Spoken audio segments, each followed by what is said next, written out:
Okay, what's up for tonight? Yeah. In this week's parsha, it says that Lot baked matzahs for the malachim, and Rashi says that it was Pesach. I was wondering, what is Pesach supposed to be pre-matzah Torah? Yeah, so that's an interesting question. Chazal understands that, Yitzchak will be born next year on Pesach, that's known, but if you go back a year, this is 1 year before, so Light is serving the malachim matzah, and the question becomes, number one, how did they know there was a mitzvah of matzah? Now that's not a kasha, because Chazal tell us that the aveiras kept the whole Torah before it was given, so the fact that they knew there would be a mitzvah of matzah, that's not a problem. But the question becomes, what is the logic of doing that type of mitzvah? Because the Torah says beferish that the reason why we eat matzah is to commemorate the fact that when the Jewish people were left Mitzrayim, they didn't have time to let their dough rise, and they had to bake it in an unleavened state. So we want to remember the chipazon, the hurriedness, the rush, through which we left Mitzrayim. So the question becomes, the mitzvah has no sense, the mitzvah has no seichel, the mitzvah has no meaning before that event happens. See, bishlama, something like Shabbos, or something like kashrus, or something like tefillin. So even if technically those mitzvahs did not take effect till Matan Torah, one could see a spiritual reason in keeping them. So good, so the aveiras kept Shabbos even before the Torah was given. But when you have a mitzvah whose whole reason is because of a later historical Maisa, what would be the spiritual benefit? I'm just explaining your question. What would be the spiritual benefit of keeping it? Right. So that's a good kasha. In other words, it's not a kasha about Shabbos, about kashrus, about tefillin, about saying Kriya Shema. All of that is fine, but something like matzah l'chayra is a problem. So the truth of the matter is, the answer I'm going to give you is may not be the best answer in the world, but the answer is that the mitzvahs have infinite meaning, and the historical circumstance out of which the mitzvah was generated is lav dafka, the only tachlis of the mitzvah. Meaning to say, mitzvahs have independent tachlisim in terms of the tikkunim, the rectification they bring into the world, and those exist even if the history didn't happen yet. And Memela, this would be a very good example, that a person who understands the DNA of the universe, right? You all understand the famous Maimer Chazal, Hashem looked into the Torah and created the world. That means to say that the world is an expression of the godliness that's within the 613 mitzvahs. So when we say the aveiras understood the Torah before it was given, they didn't understand it by some revelation of Hashem speaking to them, but they understood it through a process that we would call today reverse engineering. They look, we don't even understand how this works, they look at the final product of the world, and they kind of look at the DNA, so to speak, that gives rise to those realities. And they see that this reality comes from matzah, and this reality comes from Shabbos, and this reality comes from kashrus. You know, the Mekubalim say that's exactly the meaning we read a few weeks ago in Parshas Bereshis, that Adam gave names to all the animals. Now, Mark Twain has a sarcastic essay, a humorous essay, in which Eve asks Adam, he says, why did you call that thing a lion? And Adam is a little annoyed with Eve, and Adam says, it looks just like a lion, what do you want me to call it? Now, he was trying to make fun of things, but the truth of the matter is, if instead of lion we substitute the word aryeh, Mark Twain's answer is exactly that of the Arizal, meaning to say, Adam Harishan called a lion an aryeh because he saw through like an X-ray vision that the spiritual DNA of a lion comes from a combination of Aleph, the Kayach of Aleph, Resh, Yud, and Hey. The Ramban says, this is why Hebrew is called Lashon HaKodesh. Why is Hebrew, I don't mean modern Hebrew, but let's say the language of the Torah. Why is that called holy language? So the Rambam, Maimonides, gives a negative word because in Lashon HaKodesh, there is no pornography. There is no language expressing sexual or excretory functions. all sexual language in biblical Hebrew is euphemistic. So it'll say, he slept with her, he lay with her, etc. So it's Kadosh because it doesn't mention any of those functions that we normally are not supposed to talk about in a public way. That's why even in modern Hebrew, any profanity or obscenity that you have in modern Hebrew, and there is some, is from Arabic. That the Hebrew itself does not contain any of those words. That's what Rambam says. Ramban doesn't like that. Ramban says that's a negative reason, and he gives a positive reason, that the reason Lashon HaKodesh is called Lashon HaKodesh is because it is through the spiritual forces of the Aleph base and their combinations that Hashem created heaven and earth. So, the fact that a lion is called a lion has no spiritual significance. Lion is just a made-up word from something. But the fact that a lion is called Aryeh, that's because its spiritual essence is Aleph Resh Yud Hey. Now, I'm bringing this in just to show the idea that the underlying physical reality of things is based on a spiritual koach.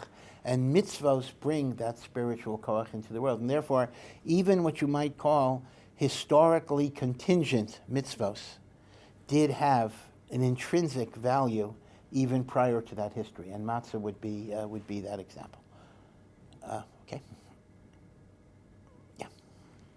If a Kohen is given a place to bench, let's say wine or grape juice, and he's had a aveiras, and he doesn't want to drink it afterwards, is he allowed to give it to someone else?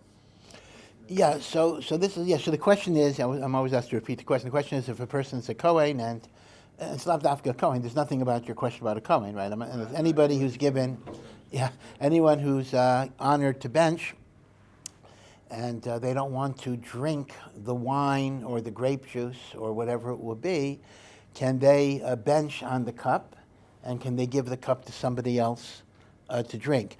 Now, this is a general question that's lav dafka by benching. It also applies to making kiddush and the like. So the halacha is actually very, very clear. The halacha is that whenever you recite a mitzvah over a cup of wine or grape juice, whether it's kiddush, whether it's at a bris milah, whether it's a sheva brachos, whether it's birkat hamazon, so the halacha is that the kais shel bracha must be drunk, and that means to be zayin, as Rashi says in Eruvin. It's a denigration to the kos shel bracha that it not be drunk, but it doesn't have to be drunk by the person doing the mitzvah. So I could make kiddush, and I could give the cup to you to drink, or even divide it among the people. So birkat hamazon would be the same thing. The only thing is, in the case of birkat hamazon, where the borei pri hagafen is recited at the end of benching, it would actually be best that the one who's going to drink makes the borei pri hagafen. So you would lead the benching over the kos, right? You would hold the kos and lead the benching, and then when you finish, Hashem yivarech es amo b'shalom, you can give the kos to somebody. They would make a borei pri hagafen and they would drink. Okay, so that's perfectly fine. Now, in the case of kiddush, that's a little more awkward because the borei pri hagafen is prior to the kiddush. So there we actually allow even the one who's making kiddush to say the borei pri hagafen with kavana to be motzi, the person who's going to drink. Okay, so that's what you can do. Yeah. So the Torah provides halachos of how slavery should be conducted, presumably b'di'evet. What the Torah does not do is consider it evil enough to demand total prohibition, like how it treats the worst aveiras like adultery, incest, and avodah zarah, which were prevalent at the time of the Torah, but yet the Torah did not with these aveiras despite their prevalence. Why do you think that the Torah did compromise with slavery? And technically, does this mean that slavery could or should be revived and be considered kosher when Eretz Israel returns to its Torah roots? Yeah, so this is a very excellent question. Again, the question b'kitzur is that slavery is regarded by most, probably all civilized people, as something that's evil, something that's bad. And yet we find that the Torah permits slavery. Now, I want to emphasize that there are two types of slaves, right? There is what is called the Eved Ivri, the Jewish slave, and then there's called the Eved Canaani, which means Canaanite slave, but actually it's not Canaanite, it means a non-Jewish slave. Now, I want to point out that although we use the same word Eved for both, the Jewish slave is not really slavery in the way that term is understood today. The Jewish slave is simply a worker who gets room and board, etc. So that I would not raise as such a difficult problem, and be it as it may, that you cannot revive today halachically, because that requires yovel and other technicalities. So when people raise the issue of the morality, God forbid, or the immorality of the Torah, they are primarily focusing on the non-Jewish slave, because the non-Jewish slave is a slave in kind of the same way that the African was a slave, in America or whatever it is. There is a concept of slavery. You own this person, you can sell this person, you can break up a family in theory, all sorts of things. So the question becomes, how could this be? How could a Torah, which is supposed to be good and perfect and moral, how could the Torah allow slavery? So there are really two approaches. You alluded to one approach, but that's not the only approach. So you alluded to the approach that maybe slavery is a very b'di'evet institution, meaning to say, of course, it is not Hashem's will that we have slaves. Slavery is a bad thing. Slavery is an evil thing. But it was so prevalent in the ancient world. Every society had slaves. So if God were to say, thou shalt not have a slave, many people would not have been able to keep that. So HaKadosh Baruch Hu made a cheshbon. Let's allow it, but let's humanize it, because there are laws, you don't torture a slave and the like. And that way, better to have slavery that's regulated and humanized, and the slave is treated as more of a human being, than to simply abolish slavery where people are going to violate it and do things that are much worse. So one way of understanding this is the Torah tolerates a less than desirable institution in the hope that eventually, as indeed historically it largely has, it would just disappear. But at the time, the Torah could not make it disappear. Now, that is an approach that some people can deal with. But as you point out, the Torah was not afraid of abolishing things. The Torah abolishes, incest. It abolishes idolatry. It doesn't say let people, do it a little bit. So slavery, the Torah seems to tolerate. But let me remind you that this notion of Hashem tolerating things that he really would like to abolish, the Rambam uses that for korbanos. Remember the famous passage of the Rambam in the Moreh Nevuchim, where the Rambam discusses the korbanos. And the question is, why does God want sacrifices? Does God like barbecued meat? Like, what's the point? So if you remember, what the Rambam says is that in reality, Hashem doesn't want any korbanos. Hashem wants prayer. Hashem wants learning. Hashem doesn't need physical sacrifices. But people were sacrificing to idols. And they were even sacrificing their children to idols. And they loved the pageantry. They loved the ceremony. So if God were to say, go cold turkey, so to speak, they would continue to go to Avodah Zarah so they could have this outlet, which would include human sacrifice.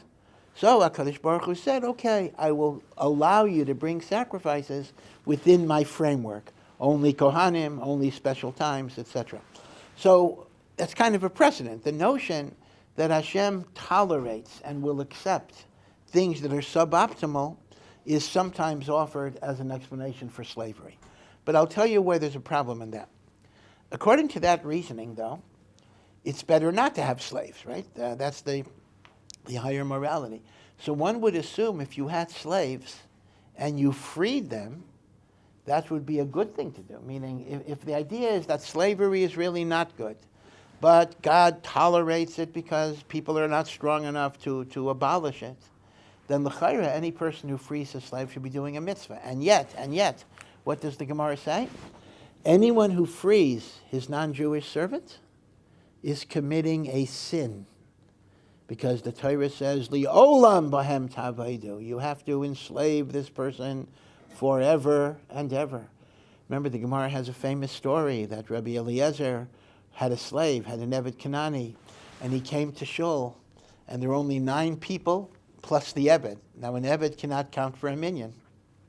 So what he did was, he freed his Eved. He gave his Eved a document of freedom, so that the Eved is now a regular Jew. That's what happens when an Eved Kanani is freed, and he could be counted as a minyan. So the Gemara asks, how could he free his Eved? First of all, think about the Mesiras Nefesh here. I mean, an Eved, from purely an economic standpoint, an Eved is a valuable asset. Right? You could sell an Eved for $100,000, whatever it would be. He freed the Eved in order to count him for a minyan, and the Gemara asks, how is that permitted? And the Gemara's answer is, for a mitzvah it was mutter, for a great mitzvah it was mutter. Now the question is, if you understand slavery as a concession to human weakness, then why should it be a sin to free your slave? One might say it should be a mitzvah to free your slave because you're no longer engaged in the immorality of slavery. So that would suggest that, and this is not politically correct at all, you can get in trouble for this, but that would suggest that there might actually be something positive in slavery and not just the negative.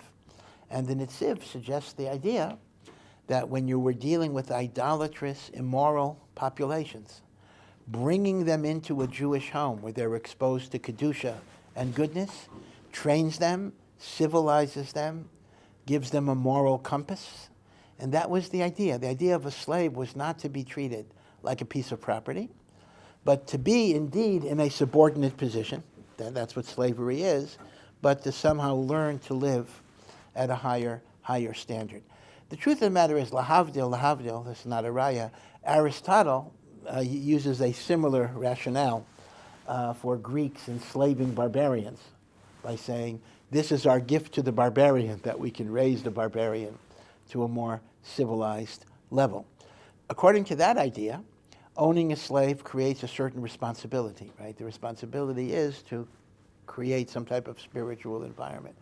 But so there are two different perspectives, meaning do you look at slavery as a concession or do you look at slavery as a way of civilizing a uncivilized, idolatrous, immoral population?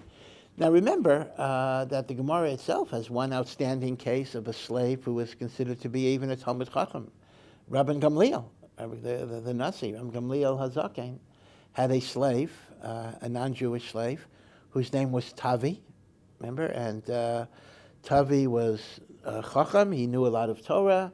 The Mishnah occasionally cites him for halacha, that because an Eved Kanani has the halachas of a woman, an Eved Kanani is patur from sukkah, so he slept in the sukkah with the family, but he slept under the table or under the bed, because a woman is patur min sukkah, therefore he was not mechayiv to sleep under the roof of the sukkah. And the Mishnah in Brachos says, when Tavi died, Rabbi Gamliel observed the laws of mourning, not, he observed a certain aveiras. And the Gemara says, what do you mean? You don't have to sit shiva for your Eved? And he said, Tavi is not like other Avadim. He's a Talmid Chacham. So the relationship is complex, and really, your question is a very, very good question. But there are different ways of viewing slavery. It's complicated. I don't want to get into stuff that civil rights and other things that can, again, get me in more trouble than I'm already get into. But,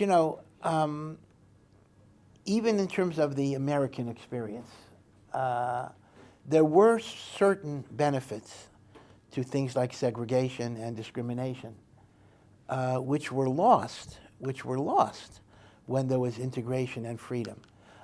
For example, one particular example is, maybe I really shouldn't go there. There's no reason, but when blacks did not have freedom to live wherever they wanted to live, so even professionals had to live in the inner city. They had to live in the ghetto.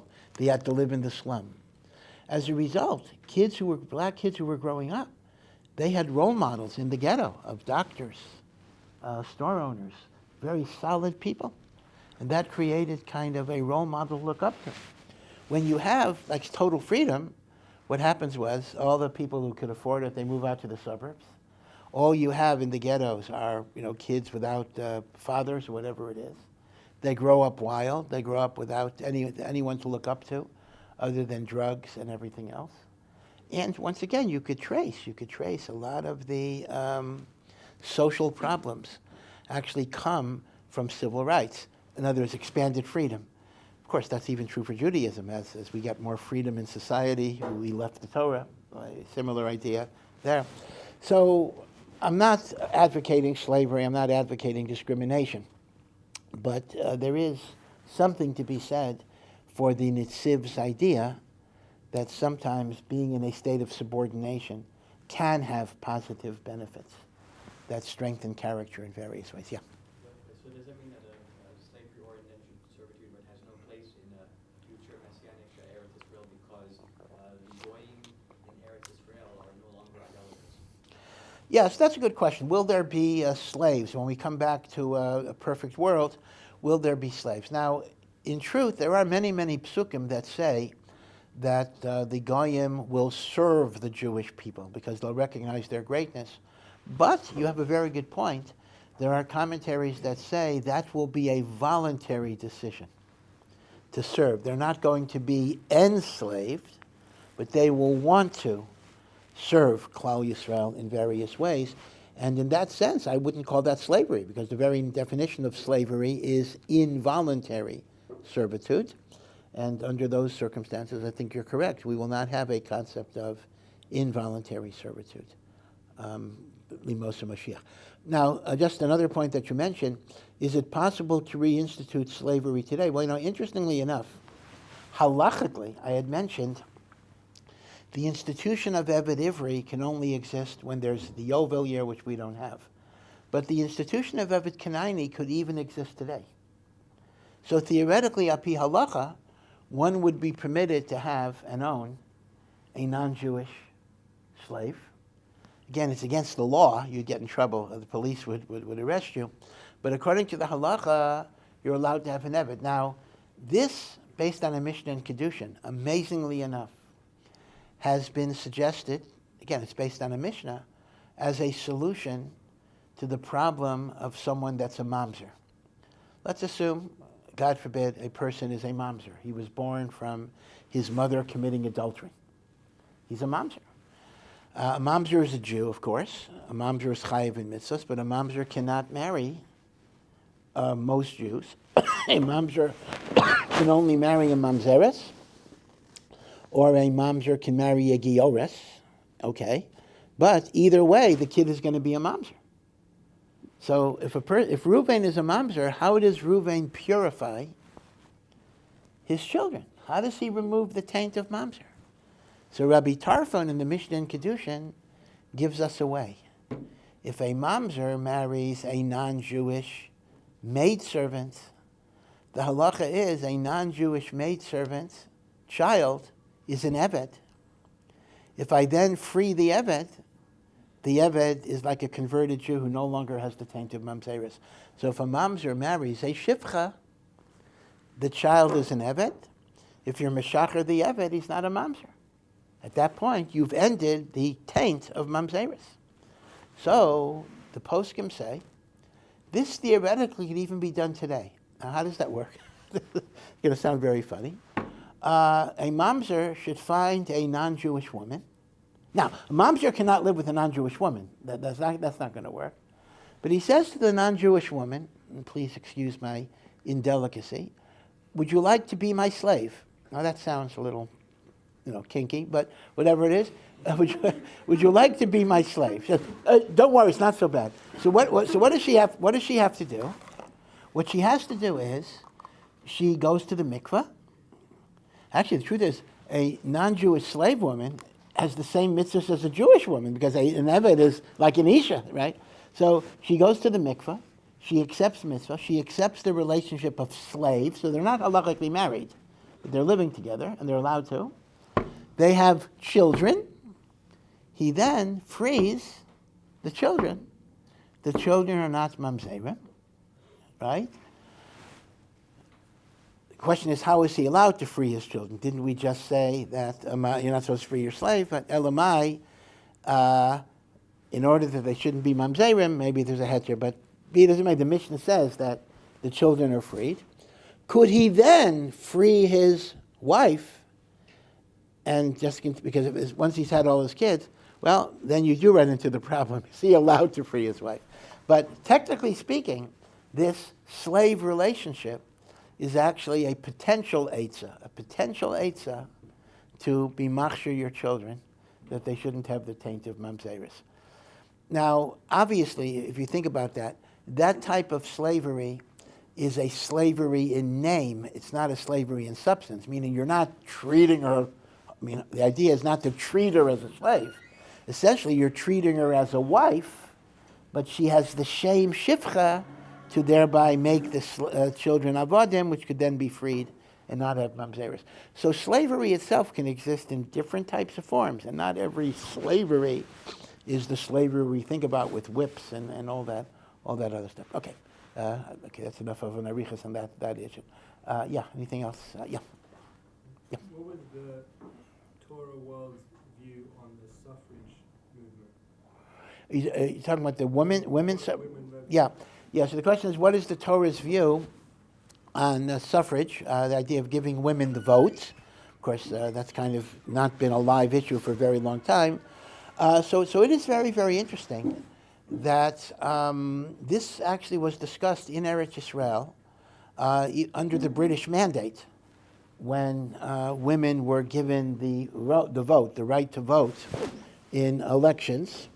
So Rav Kook actually wrote different shuvos. And the truth of the matter is, it's funny, if you were to ask somebody, what would Rav Kook say? So everyone assumes Rav Kook is always going to be lenient and make whatever it is. So Rav Kook said, for sure, good idea.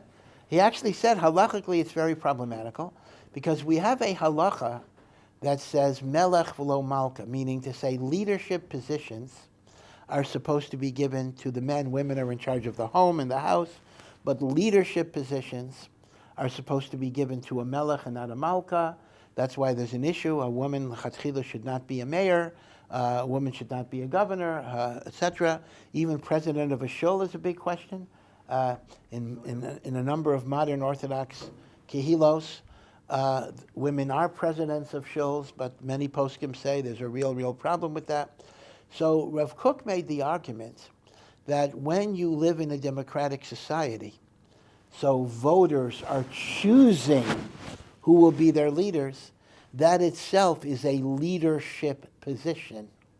And therefore, now one could argue with that, but Rav Kook's argument was that giving the vote to women would be a violation of sarara, not giving leadership positions, leadership roles to women. Other poskim said it was mutter. Part of it was a fear, also of undermining shalom bayis. If women and men have different voting, it may cause machlokas. In fact, I don't know if you follow this, not that you should follow this. This was Kamala Harris's last-ditch effort. She made a commercial, very infamous commercial a little bit, where husband takes his wife to the voting place and kind of gives her a dirty look and says, honey, I hope you'll vote for the right candidate. And she says, for sure she will, meaning he's trying to force her to vote for Trump. And she goes into the voting booth and she marks the Kamala Harris, and it basically says, don't be afraid. What you do in the voting booth is your private decision. All right? So this was a commercial, mamas, don't be afraid. So anyway, but the point is that there were two problems with women's suffrage. Problem number one was sarara, and problem number two was shalom bayis and machlokas, if they indeed take different positions. So that was discussed, and Rav Kook basically did say in a perfect Torah society, women would not be involved in politics. But here is his point, and this has been followed by every gadol. When you have a secular government that is allowing women to vote, you can't have a circumstance where religious women are not going to vote. Because if religious women are not going to vote, that's going to compromise and destroy the effectiveness of the religious community, meaning we lose our vote. We lose half of our votes. You see? I mean, let's have a simple example. If you have, let's say, 100 non-religious men, 100 non-religious women, 100, let's just look at it this way. Now, if you're going to tell me the secular are going to vote, 200 are going to vote, 100 men, 100 women.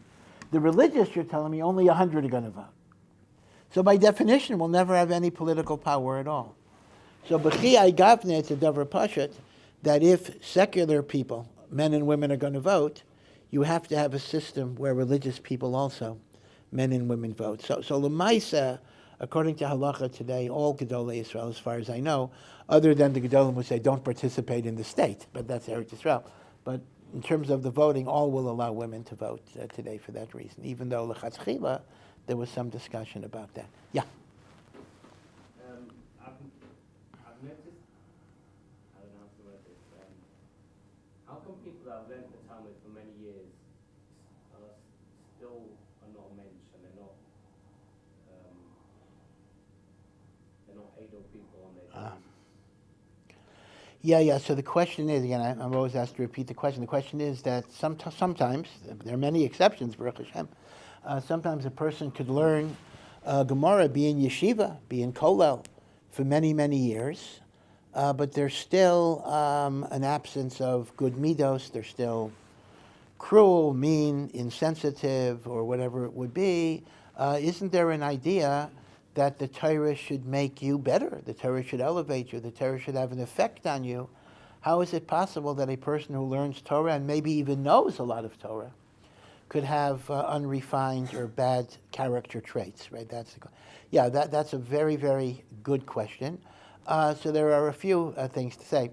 First of all, there's a famous story with Charles Salanter where somebody was proposing a shidduch and talked about a chassan, a boy, as this boy is so mitzuyan, he is so excellent, that he went through Shas a number of times.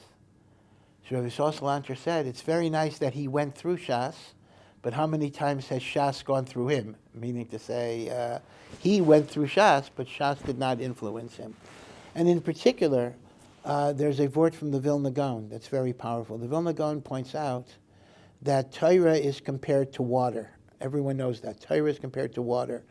Now, why is it compared to water? So some say, water gives life and water purifies. Torah gives life, Torah purifies. Water goes from high ground to low ground, so the Torah leaves the arrogant and goes to the humble. But here's what the Vilna Gaon says. This is quite amazing. Water causes growth on whatever it comes in contact with, and water is indifferent if it's good or bad. If you pour water over wheat, you'll get wheat. If you pour water over poison ivy, you will get poison ivy. Says the Vilna Gaon, Torah will accentuate and bring out whatever is in your nature. If your nature is kind and good and gentle, the Torah will make you more kind, more good, more gentle.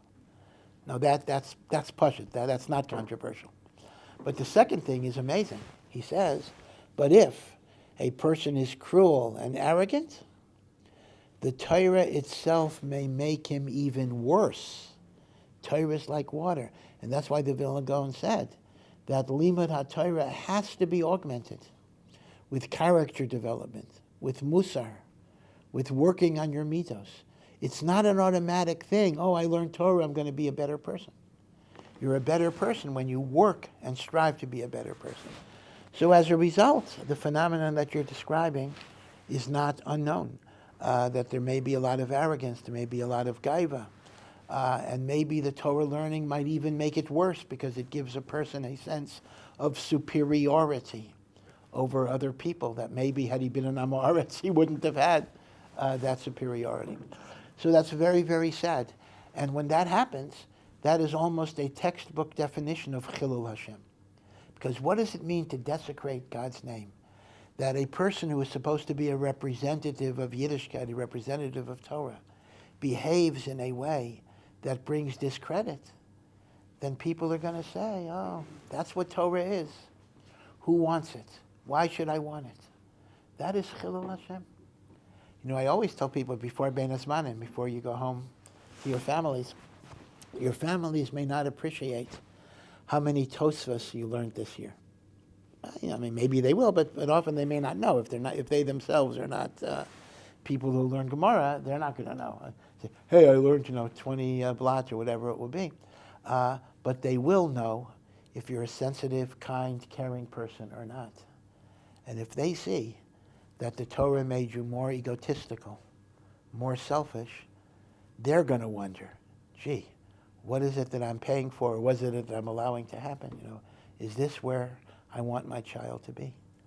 So when a person goes back to the other world, so to speak, one has to be very, very careful in terms of their midos. Now, the final point I want to make is that some say that as bad as the person might be, maybe he would have been worse without the Torah. So you can't really compare it, meaning you're asking, oh, the person learns Torah, why is he such a bum?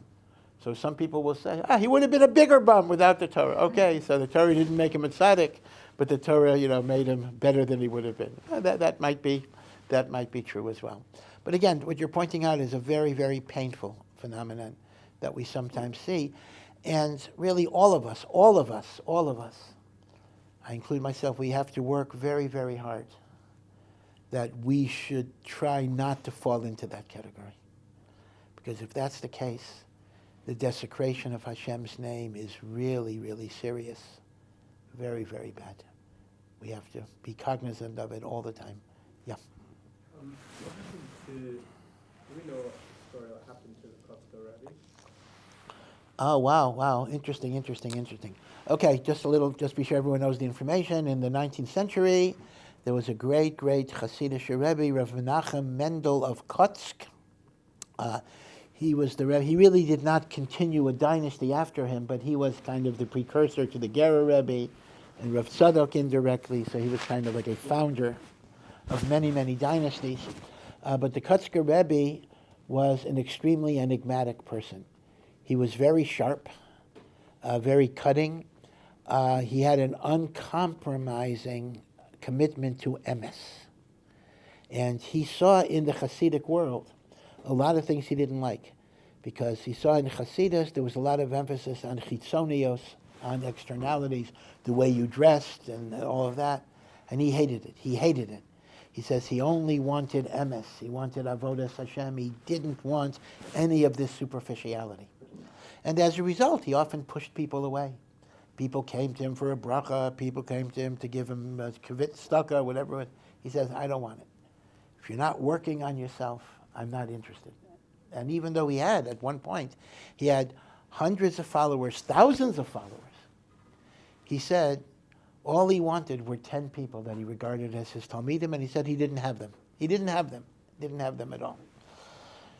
So the end of the Kotzker Rebbe, actually not just the end, the last 20 years of the Kotzker Rebbe's life is kind of shrouded in mystery to this very day. He stopped seeing people, and he became a recluse. He shut himself up in a room, and there would still be people hanging around on the outside, because every few weeks he would come out and say, they record, he came out and said, it still stinks here. And then he went back into the room. So they would be waiting just for a word from him. He saw very, very few people. One of the few people he continued to see was his great son-in-law, the Avnei Nezer, who became one of the Gedolei Hador Mamish.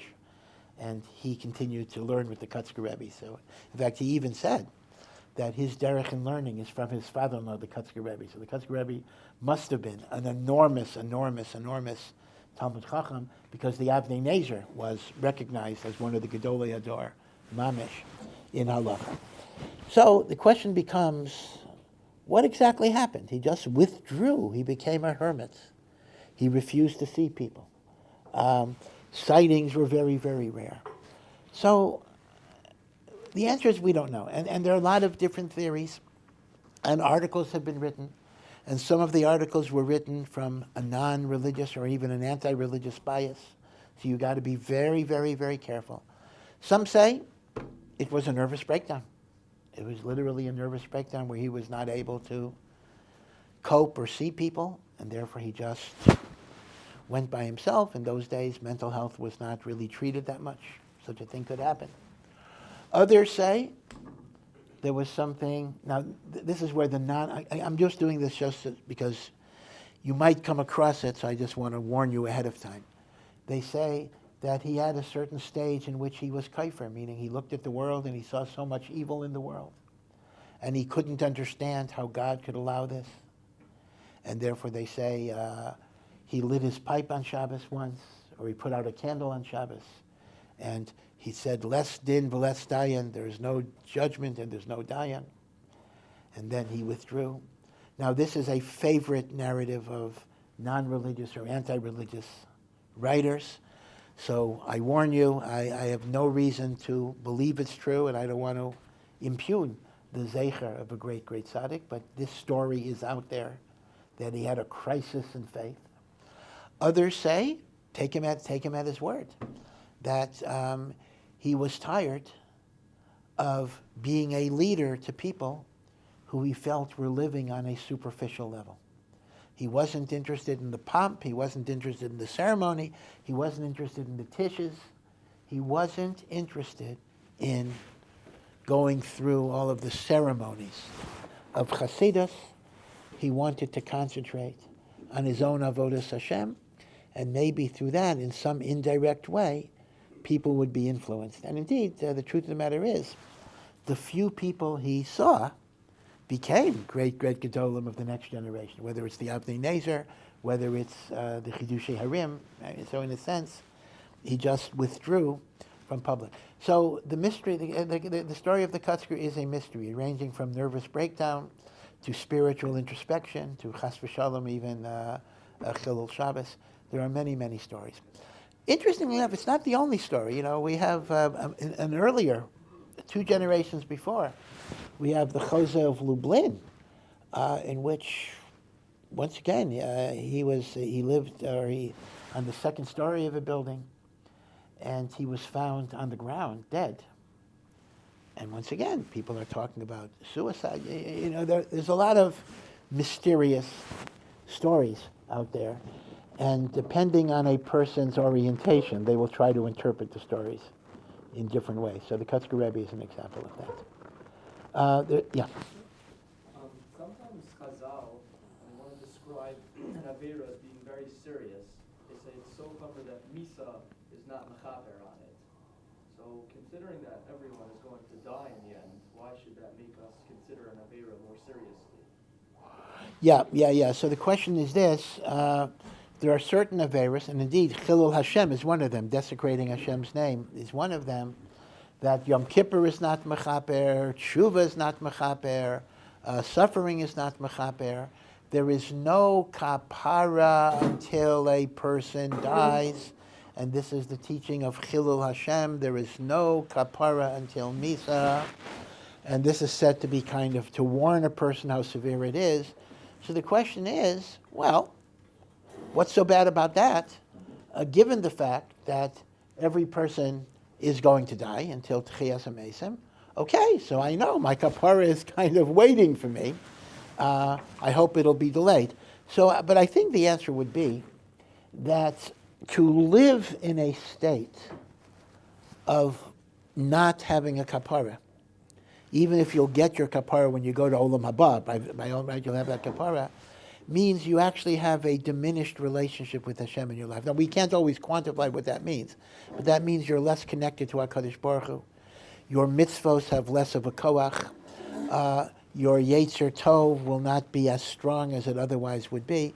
So there are real costs. Just because you're going to get the kapara at the end, still means that there's a tremendous diminishment in your aveiras Hashem, which is why you want to avoid being in that circumstance. By the way, I think I mentioned this before Rosh Hashanah, or after Rosh Hashanah. The Rambam statement from the Gemara in Yuma, it's from the Gemara in Yuma, that Chilul Hashem has no kapara until death. So I want to tell you 2 qualifications of that statement. The first qualification is from Rav Steinman, relatively modern, in which he said that Chilul Hashems can be big and Chilul Hashems could be little. Chilul Hashem could be that some Rosh Hashiva has been having relations with single girls. That is a pretty massive Chilul Hashem. And then a Chilul Hashem could be that yeshiva students are talking too loudly on a bus, which is also a Chilul Hashem. But it's not the worst Chilul Hashem. I mean, plenty of Israelis are talking loudly anyway. So Rav Steinman says, when the Rambam says, Chilul Hashem has no kapara until Misa, he doesn't mean every Chilul Hashem doesn't have kapara, but it means Chilul Hashem can be so serious that there's no kapara to Misa, but there are Chilul Hashems that are sins, but there will be a kapara for them. That's point number one. Point number two is from Rabbeinu Yaina in Sharei Tshuva. Very fascinating point. He says, when Chazal describe devotion to Torah learning, Chazal describe it as death. And the psak, Zay Torah, this is the Torah. Adam ki yamos b'ayel, when a person kills him, when a person dies in the tent, it's referring to Tumah. But Chazal have a drasha, Ein divrei Torah miskaimim, the Torah does not endure except for people who kill themselves. So Rabbeinu Yaina says quite logically, if limud haTorah with great hasmada is considered to be death, so memela it'll be a kapara for Chilul Hashem that I may miss atzmai b'yayol shel Torah, which is gavaldik. That's a great comfort. And then he makes another point, which is interesting. You could argue with this point.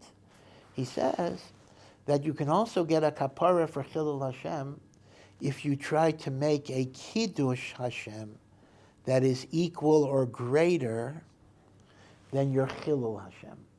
So if I did a Chilul Hashem that turned off 10 people, if I am Makadesh Hashem by bringing 10 people back to HaKadosh Baruch Hu, in a sense I've undone the damage.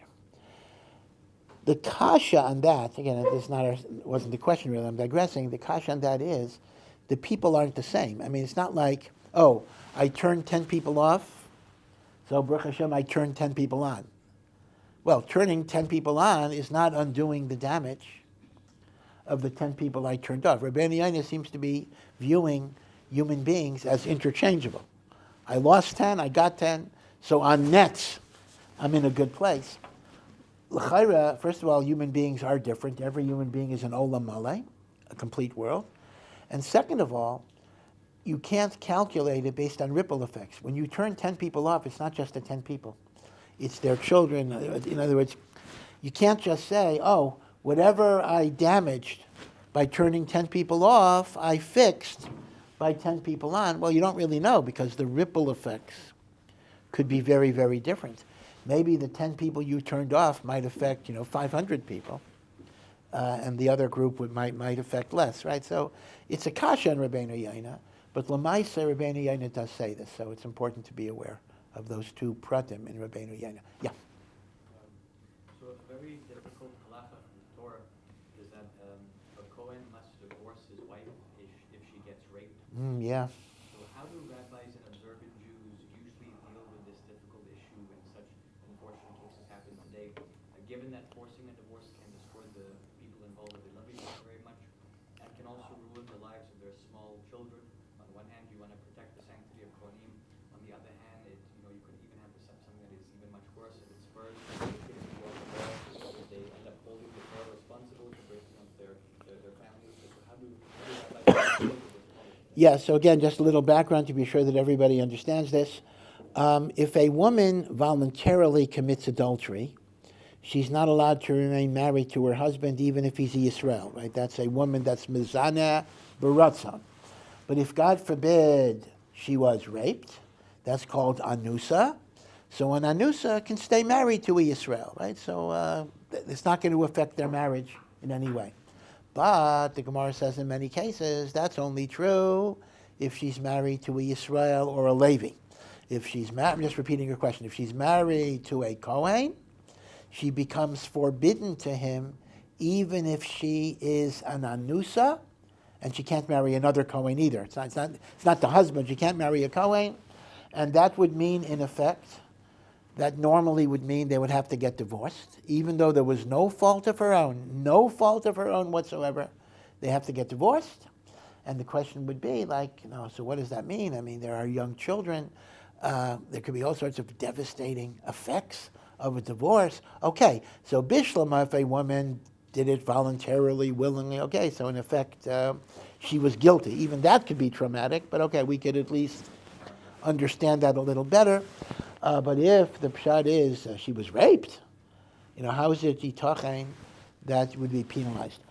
So it is a very, very tragic situation. Now, Baruch Hashem, it's not that common. I mean, the scenario that you're envisioning is not a common scenario, thank God, but it can happen in theory, and it has happened. So the basic approach is this. There are two approaches that we would try to take here. Approach number one is, how do you know? Meaning to say the following. A woman, God forbid, gets raped.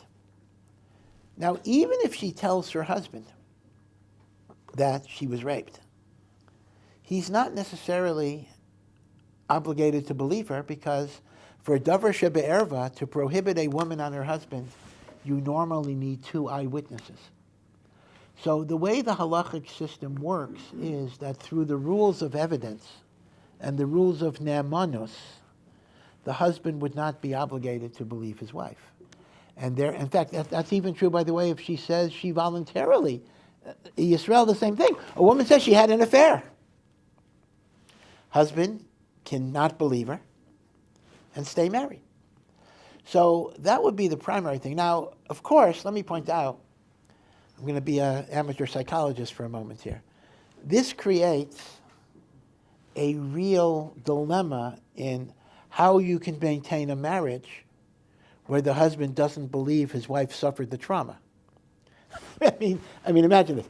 Husband, wife says to Kohen, she files a police report, I was raped. So the husband has to say, well, honey, I really can't believe you. You must be imagining it, because if I believed you, we would have to get divorced. So I just have to assume you're lying to me. And that way we can stay married. How does that work?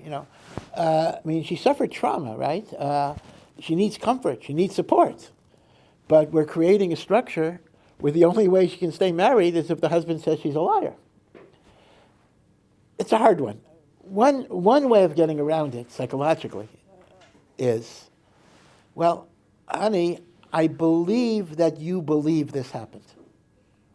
So I know your pain is real, and I want to give you comfort, even though I don't believe it happened, but I believe that you believed it happened.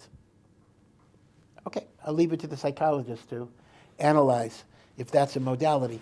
But in terms of bottom line, the bottom line is that through the laws of ne'amanos, there's often a way out, because you don't have eyewitnesses here. Even with police reports and everything else, that's not enough necessarily to trigger the isser.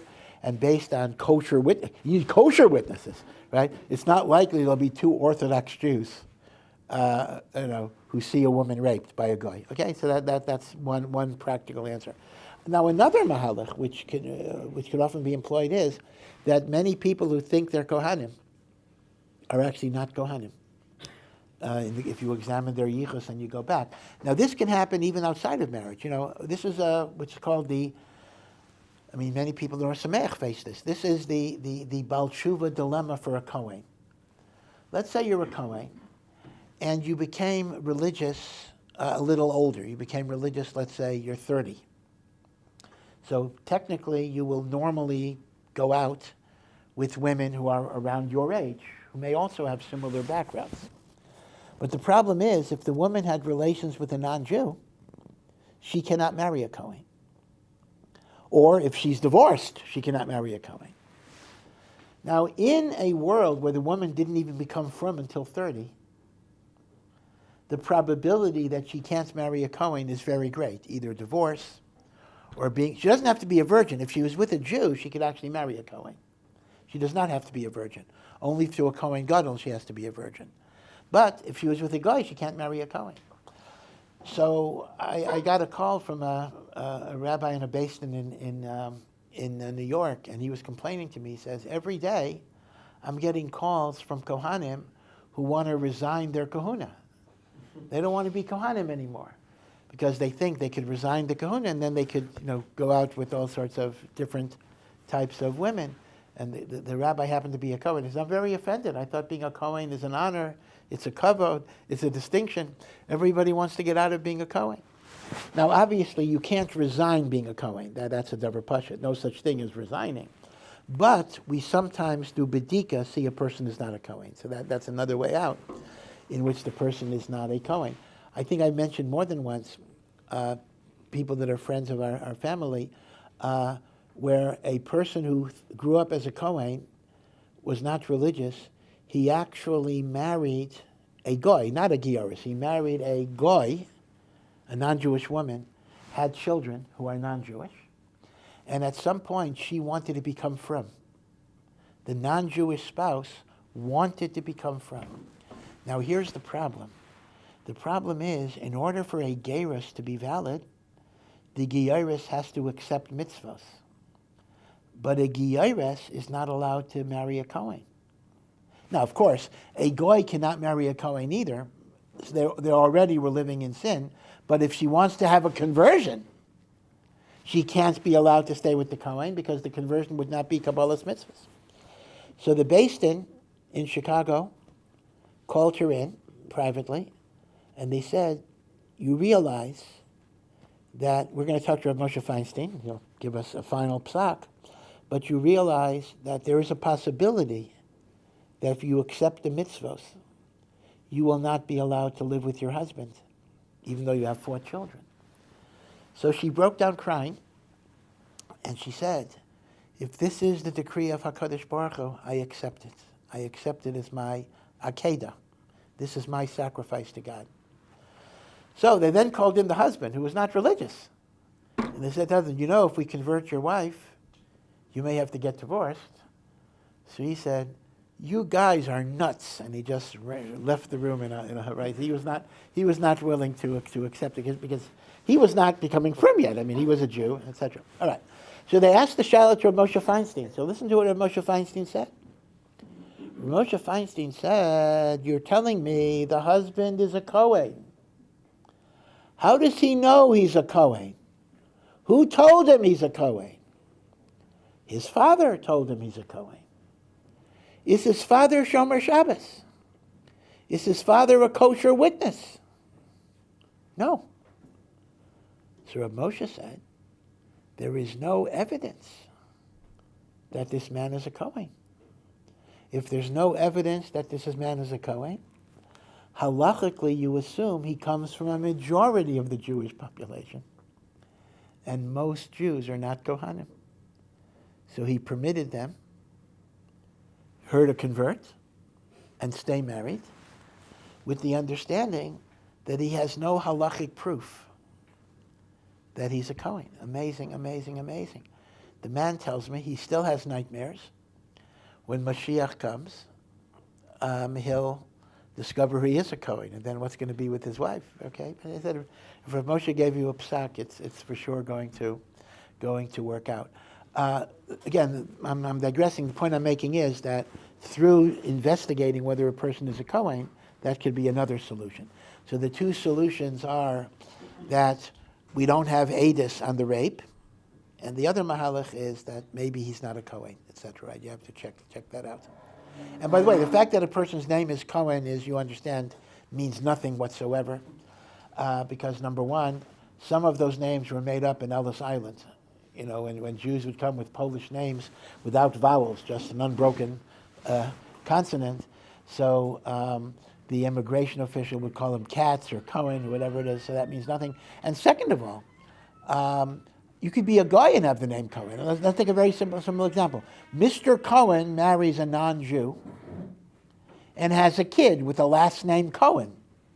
Not only is he not a Cohen, he's not a Jew. So based on that, the last names mean nothing at all. So that's not a machriya. Yeah. In fact, let me just mention another thing. Even DNA testing doesn't mean anything. Scientists have identified a genetic marker for kahuna, that if you have this genetic marker, I don't know how they come up with this, but you are a descendant of Aaron. So you might think, if I have a genetic marker, that means I'm a Kohen. Absolutely not. That does show an unbroken paternal line, but you can lose it if your mother was a guy or a divorced woman or your great-great-grandmother was that. The most you can say is, if you don't have the genetic marker, in other words, that's called a true negative and a false positive, meaning not having the marker might show you're not a Kohen, but having the marker does not show you are a Kohen. So even the DNA test cannot definitively establish you as a Kohen, although it can definitively establish you as not a Kohen. Yeah. Yeah. From communities where, let's say, the husband believes, and it's obviously a Kohen. Like, are there cases where divorce is forced? Yes. Again, the way the Ramah puts it, based on the Gemara in Kedushin, if the husband truly believes his wife, that's why the poskim say, by the way, it is better for the wife not to tell her husband. Because once she tells the husband, then we get into an issue of whether he believes her or doesn't believe her. Until he knows, he's not mechuyev to do anything. And now, once again, traumatically, that's going to be very difficult. The woman needs support. But many poskim will say if you could keep it away from the husband. Like a woman has an affair. That's more common. I mean, rape, it's very hard to keep private. There'll be police investigations, whatever.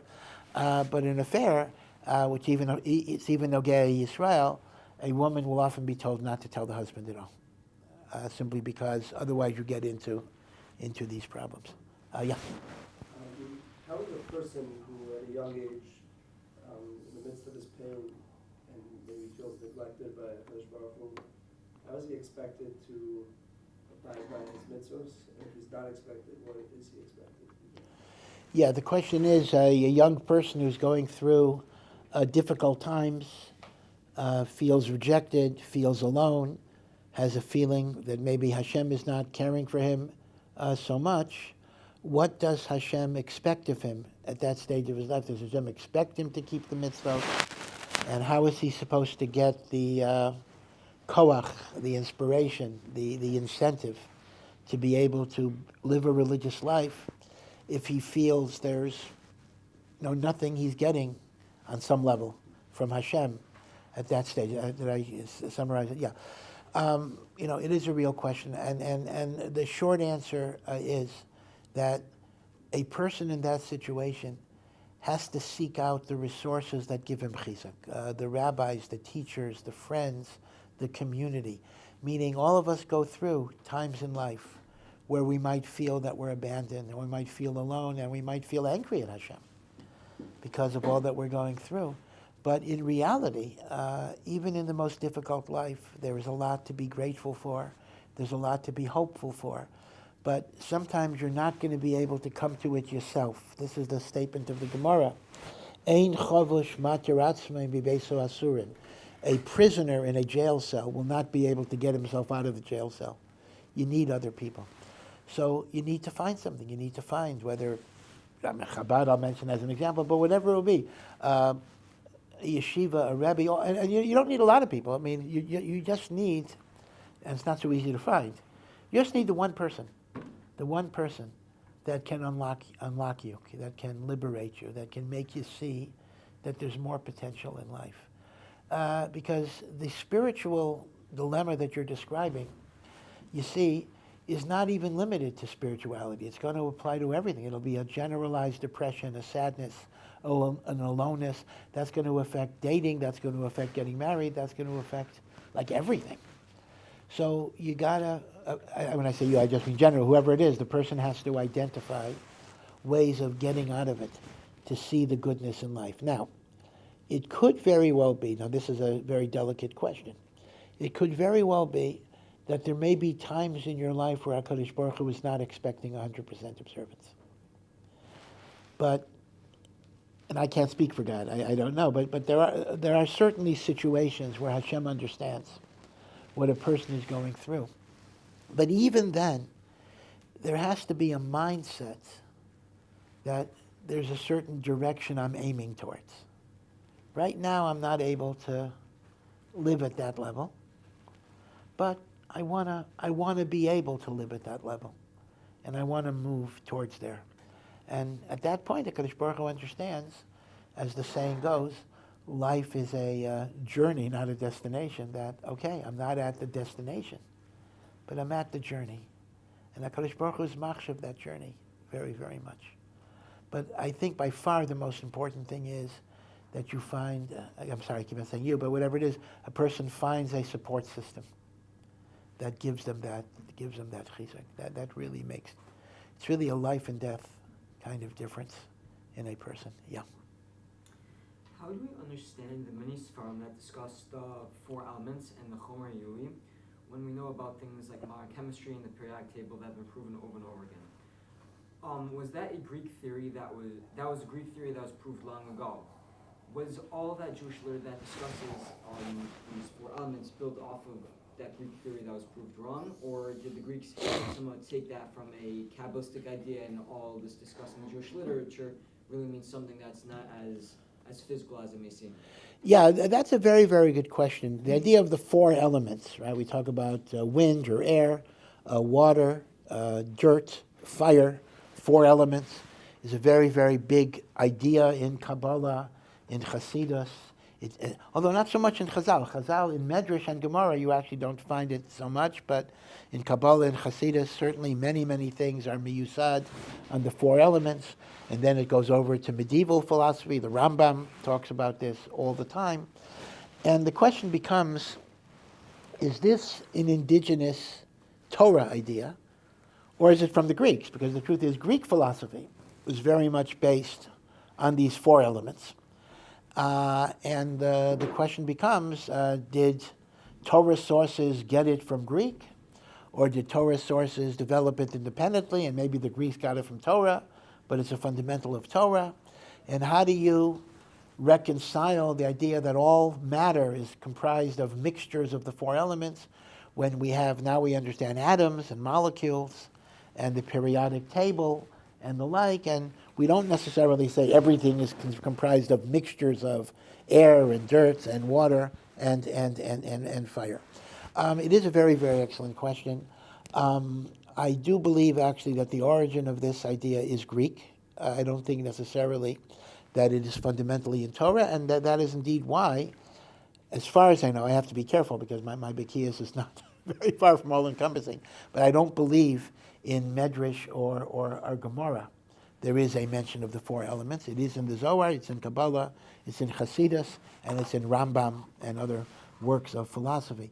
But one way of understanding it is that there can be spiritual ideas in these symbols that don't really depend on the science that's involved, meaning the power of fire, the power of water, the power of wind, the power of dirt. They represent certain spiritual forces in the world. So Chazal, or not Chazal, but these different sources may have used the Greek scientific structure to express these spiritual ideas, but the ideas retain their validity even if the structure is not the way a scientist would talk today. You see what I'm saying? So there can be a spiritual meaning to ideas even if they're not scientifically accurate depictions of reality. But it is a good question. There's a lot in Kabbalah. In fact, the whole Kabbalistic system has been described as a form of Neoplatonism, meaning there's a lot of intersection between some Kabbalah and Plato, and obviously the question is, who influenced whom. But even so, I'll tell you, even if certain ideas entered Judaism through Greek culture and philosophy, that doesn't mean it's treif.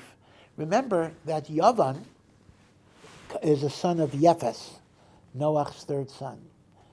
And when Shem and Yefes covered up Noach's nakedness, they walked backwards to cover him up, Noach gave Yefes a bracha. And the bracha was, Yaf Elikim liyefes, God should give beauty to Yefes, who is the father of Yavan, V'yishkain b'yaldei Shem, and Yefes will dwell in the tents of Shem. Now, in English, that sounds bad, tents of Shem, but tents of Shem is good. Shem is Ben Noach, is monotheism, Kedusha. And her first says that Yefes was blessed with philosophy and very deep understandings, and those understandings have a place within a Torah framework to dwell within the tents of Shem. In fact, we're not coming up to Hanukkah, but Hanukkah will be a bit more than a month. And Hanukkah we always talk about as the struggle against Yavan that tried to destroy us. But the struggle is a little more complicated than we sometimes think. It's not that Yavan bad, Torah good. Rather, Yavan is bad when it tries to undermine and destroy Torah. But there is also valuable wisdom that can be extracted and applied in avodas Hashem. So I think even if ideas entered through Greece, that would be a kiyum of Yafta L'kim Li'efes V'yishkain B'yol Hashem. Yeah. I recently was watching a video of Rav Ovadiah Yosef Yeah. on his opinion on sheitels, and he smashed it down very quickly, and he said he brought down all the poskim and all the achronim or whatever on it, and he was saying it was like a sin and everything like that. So I'm trying to think, how are the Ashkenazi poskim supposed to, like, differentiate between the different... Yeah. I once saw a video, I think it was at a chuppah. Rav Ovadiah held that the kaishel bracha shouldn't have sugar. The wine shouldn't be sweetened. So he drank like a cup of sweetened wine. I think he spat it out, and he said, "This is zelo yayin, zeh syrup. This is raspberry syrup. This is syrup, not wine." So, listen, Rav Ovadiah.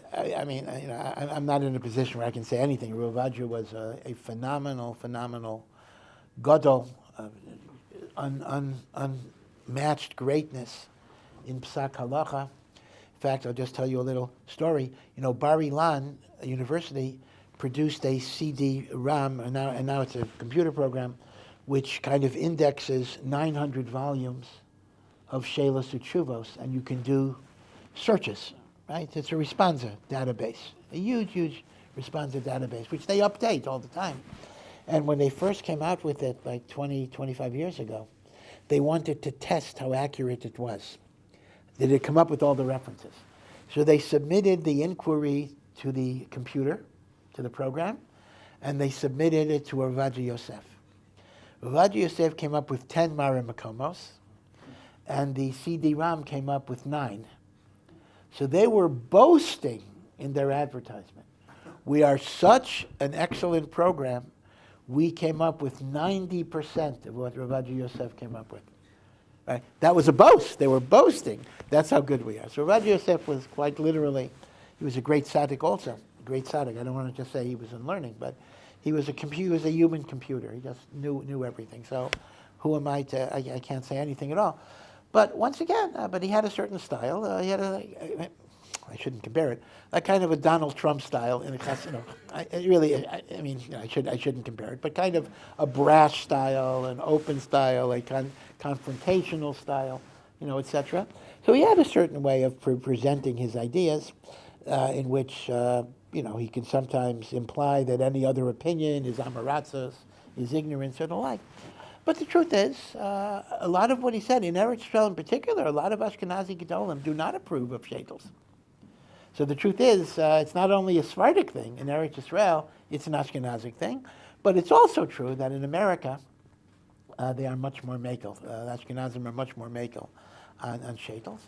And like anything else, it's machlokas and halacha, so we don't really pay attention to the rhetoric, we don't pay attention to the style, we pay attention to the substance. And the substance, you have machloksim, you analyze sources in different ways and come up with different conclusions. Okay, so we don't really worry. Rav Ovadiah talked a certain way, and people enjoyed it. He gave many shiurim, but his most famous shiur was Motzei Shabbos. He gave a shiur, but it was like 90% shiur, but 10% comedy routine. He would go through. He would make fun of Ashkenazim all the time. He would talk about Ashkenazim. For Parshat Zachar, they talk about Amalek. He said they don't know how to. Says Amalek, Maza, Amalek. He would mock Ashkenazim all the time. That was part of the good-natured ribbing that went on. Yeah. Gilgul, I always thought it was almost like an ikar of Judaism, specifically on understanding suffering, specifically suffering that's that we can't explain, like a baby or whatever. Maybe it's a gilgul, etc. So I was quite shocked to hear, and I think I heard it from the rabbi, that is it Rav Sadia Gaon that says there's no such thing. Yeah. So the idea of So the idea of gilgul is reincarnation. that your neshama may come back in this world before resurrection of the dead in different bodies. And that, of course, creates a gazillion different types of problems. Which one comes back for Techiyas Hamezim? All of those questions, etc. So gilgul, of course, was a big yesod of the Mekubalim, particularly the Arizal, and Rav Chaim Vital, who wrote all of the teachings of the Arizal, has a whole sefer called Shar HaGilgulim, which explains the complexities of gilgul and the like. So certainly among the Mekubalim it was a foundation of faith, but even earlier than the Arizal, the Ramban, who was also a Mekubal, the pre-Ari, the Ramban also goes with gilgul. And in fact, in his commentary to the Sefer Iyov, he uses gilgul as an explanation, exactly as you said, of suffering. Why do righteous people suffer? The answer is past lives and the like. It's a kapara for things they may have done in their past lives. So certainly gilgul is part of the mainstream Jewish belief, but it is not an article of faith. It's not Ikar Emunah.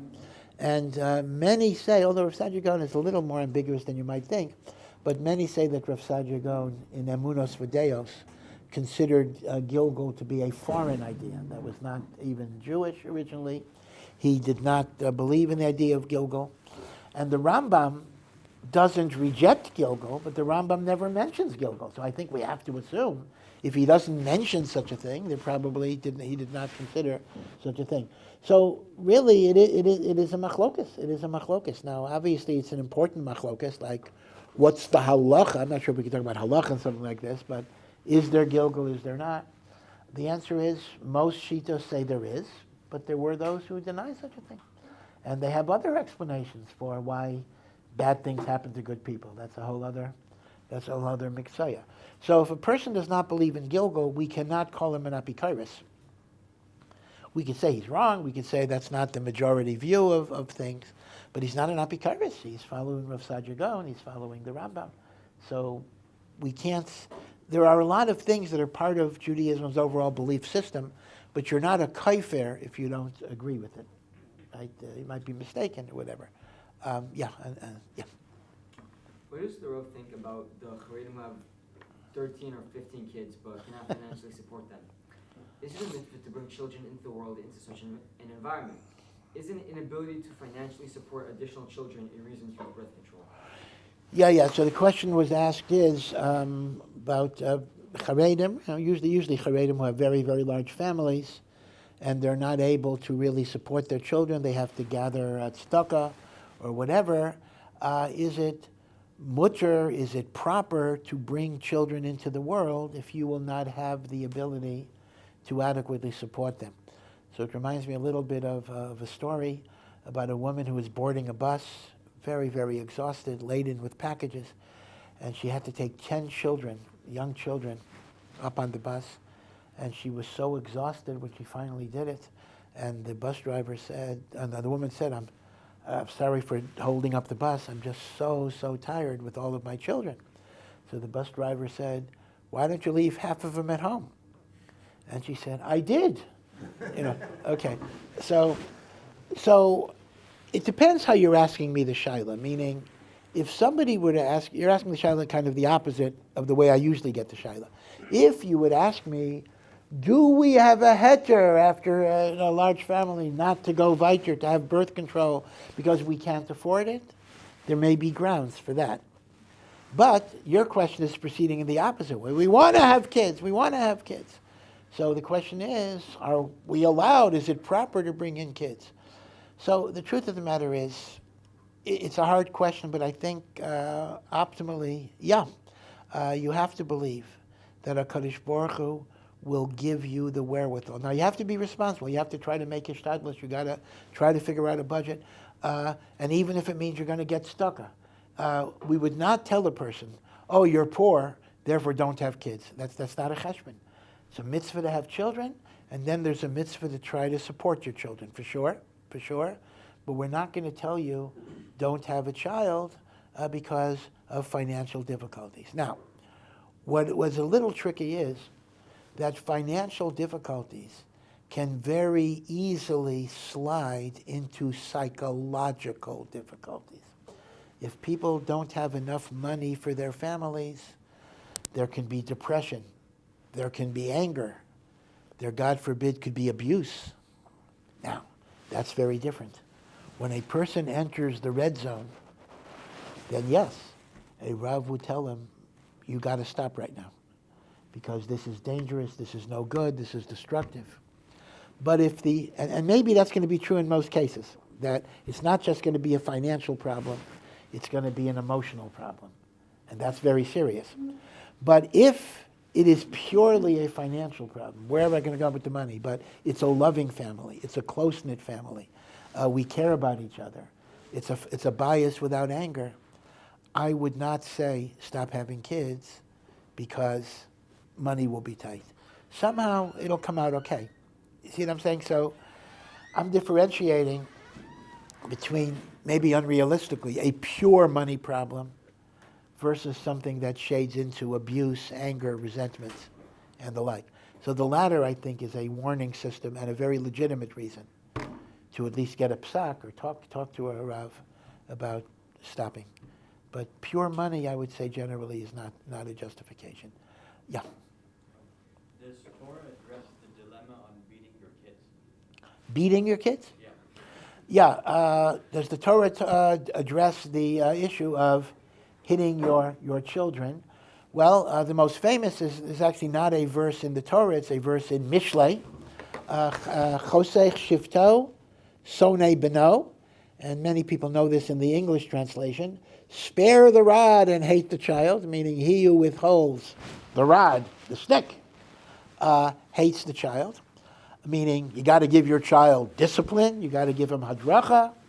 But the Vilna Gaon explains the following idea. The Vilna Gaon explains that God forbid we're not talking about taking a lead pipe, and hitting your kid over the head. There's no mitzvah in doing that, and that's a very, very serious aveira. The Vilna Gaon talks about beating him with a shoelace, so to speak, meaning this is kind of a symbolic idea, just so he understands that the world is not hefker. So the truth of the matter is the Torah would not be in favor of what we would call actually hurting or hitting a child. The Torah is in favor of discipline, and the discipline is given with love. Chazal have a beautiful expression that the right hand, which is the stronger hand, should draw someone near, and the left hand, which is the weaker hand, pushes the person away, meaning there got to be discipline, but the predominant emotion has to be love. Now, in Europe it was true. In Europe it was true that parents did hit children. And they took it, that was part of life. Again, not abusively, but they hit children. In fact, even Rebbe's in Cheder. In fact, some of the people who left the derech, they talked about the strap that was on the nail, whatever it would be. And some of those Rebbe's may have gone too far. But Rav Wolbe writes, Rav Wolbe, one of the great contemporary Bali Musar, says, in our generation, physical hitting is not the right thing to do, because we are a weaker generation, and children will feel Children will feel resentment. They will feel hatred. So I think when you read these psukim about hitting your child, the message you get is children need guidance, hadracha, discipline, and structure. But not that they need the actual hitting. I mean, this is what Rav Wolbe says. That's even what the Vilna Gaon says. By using the idea of hitting him with a shoelace, we're talking about symbolic hitting, symbolic discipline. So we would not be in favor of hitting today. Yeah. Going back to this question regarding birth control, Yeah. would it be mutter lefi Rabbeinu Tam's shita of there's the second mitzvah of to be with your wife besides for perusal? Well, you are very, very correct that Rabbeinu Tam understands that marital relations alone, even without children, is a mitzvah. That's very important. Rabbeinu Tam's proof is very simple, and that is that one is allowed to have marital relations with a woman post-menopause or a woman without a womb. Right? We're not going to call that wasting of seed, because it is the marital relationship itself that is constructive and holy. Right? So that's 100%. That's a very important part of Jewish understanding, that it is the chibur of ish v'ishtay that is intrinsically considered to be good, even if it doesn't lead to children.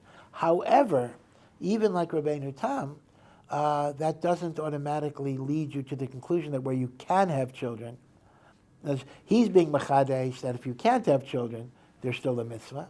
But when you can have children, you still have that other obligation, which can again I'll emphasize, it can be nitcha, particularly after you have a son and a daughter, which is the basic pruervu.